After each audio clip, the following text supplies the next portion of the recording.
ભક્તિથી કહેવું છે આજે.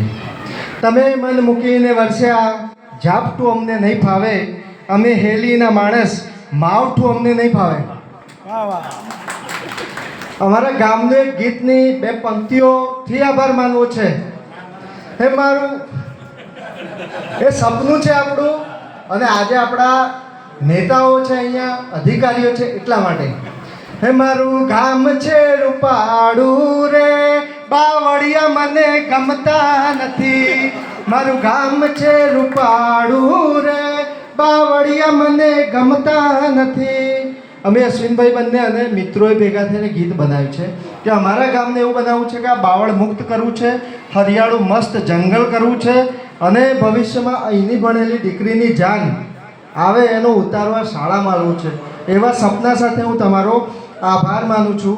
જ્યારે જુનાગઢનો જોગી જંગલની વાત લઈને આવ્યો હોય ને, 2007માં મારું લખેલું એક ગીત છે, એની પંક્તિઓથી આભાર માનવો છે. હું તો નાનું વાદળ છું, પાણી લઈને આવ્યું છું, કહી દો તરસી ધરતીને હું તમને મળવા આવું છું, હું તમને મળવા આવું છું. અન્નોના ભંડાર ભરું છું, તમને જીવન આપું છું. મારા મિત્રો વૃક્ષો વાવો, નહીતર હું ગભરાઉં છું. નથી હોતા જ્યાં મારા મિત્રો, નથી હોતા જ્યાં મારા મિત્રો, ત્યાંથી ભાગી જાઉં છું. કહી દો તરસી ધરતીને હું તમને મળવા આવું છું. હું તો નાનું વાદળ છું. આ વાદળ આપણને કહે છે કે તમે વૃક્ષો વાવો, અને સંકલ્પ સાથે હું તમારો આભાર માનું છું. આજે જો કે સ્થિતિ એવી થઈ છે કે સાંગડાગરમાં શુક્રાચાર, પણ જ્યારે આપણે આનું ઉદ્ઘાટન કરીશું, સાહેબે કીધું એમ એ મસ્ત ભવ્ય શેડમાં કરીશું, એવા સંકલ્પ સાથે હું આભાર માનું છું. પહેલો આભાર વિશેષ માનવાનો હોય તો મહાદેવનો માનવાનું છું. મહાદેવનો પૂજારી છું. મેં કીધું ભગવાન મારી આબરૂ રાખજે, ઇન્દ્રને વાત કરી લેજે કે 12 વાગ્યા સુધી વરસાદ ના આવવો જોઈએ. આજે આવ્યો નથી. પહેલો આભાર મહાદેવનો. આપણી ભારત માતા,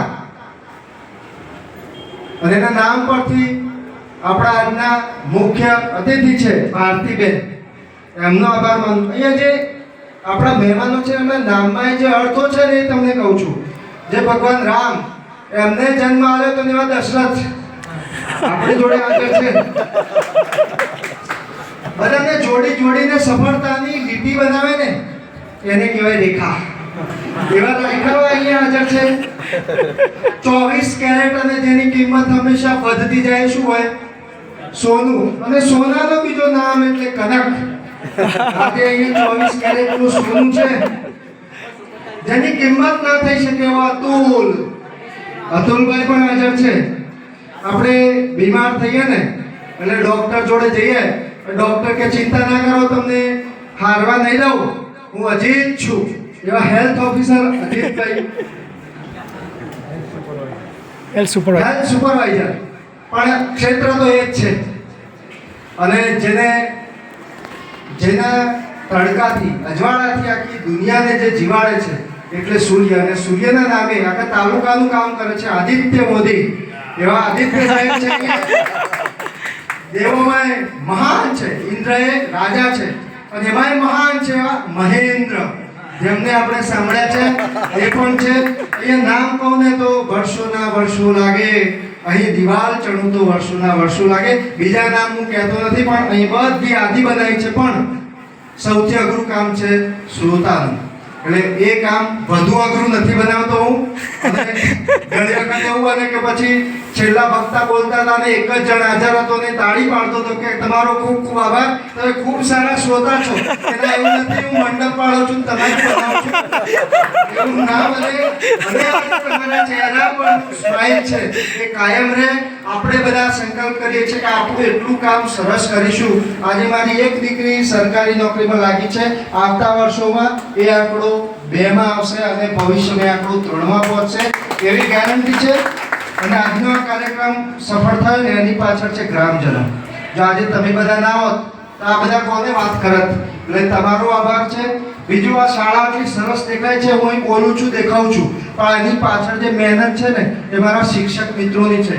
એ અમે 9 જણની જે ટીમ છીએ, 9 રત્નો જેવા છે, પણ એમની અથાગ પરિશ્રમ. ગઈકાલની વાત કરું તો એક બાજુ વરસાદ ચાલુ હતો, એક બાજુ રિનોવેશનનું કામ ચાલુ છે, આજના કાર્યક્રમની સફાઈ ચાલતી હતી, 3D પિક્ચર બતાવાતું હતું, પીટીસીના તાલીમાર્થીઓને માર્ગદર્શન આપતા હતા. આટલા 8 જણ ભેગા થઈને, એટલે મારો આ સ્ટાફ છે એ મારું ગૌરવ છે, એમનો આભાર માનું છું. અને મારી શાળા સરસ્વતી માતાનું મંદિર જેનાથી શોભે છે એ અમારા દેવતાઓ, આ બાળ દેવતાઓ, એમને જગ્યા મળી નથી આજે એટલે ઉપર બેઠા છે, કારણ કે દેવતાઓનો વાસ ઉપર હોય એટલે ઉપર છે એટલે એમનો પણ આભાર માનું છું. અને આજે બધી જ વ્યવસ્થા જેમનાથી જળવાય છે, બધા નાના મોટા સૌનો હું હૃદયપૂર્વક આભાર માનું છું. કોઈનો આભાર રહી ગયો હોય તો મને મળજો, એમનો વ્યક્તિગત આભાર માની લઈશ. આજે તમે અમારા મહેમાન છો. Thank you.